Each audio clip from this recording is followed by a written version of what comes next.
Мусор – это глобальная проблема на Земле. Миллиарды людей страдают от нее. Как оказалось, что уже и в космос успел пробраться этот недуг.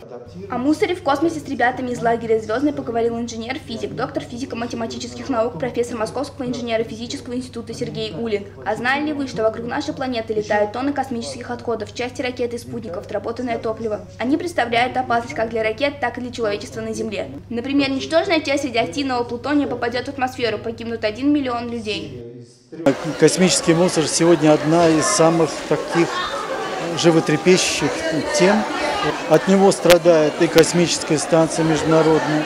Уже на батареях мы можем наблюдать места, где космический мусор пробил батареи солнечные.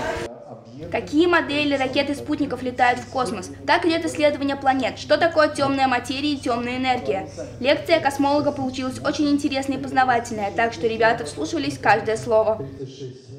Жизнь такая, как у нас с вами на Земле, вероятность, по-моему, чуть ли не 10 минус 7, 10 минус 19, вот такая можно встретить. Николай Усов давно увлекается темой космоса. Из лекции профессора Улина он узнал для себя много нового. Много чего нового про космический мусор, очень интересно было и новое для меня.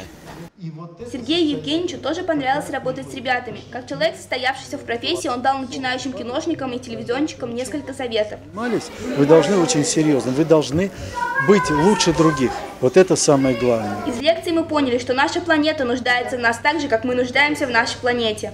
Анастасия Булыгина, Владимир Антонов. Новости Бумеранга.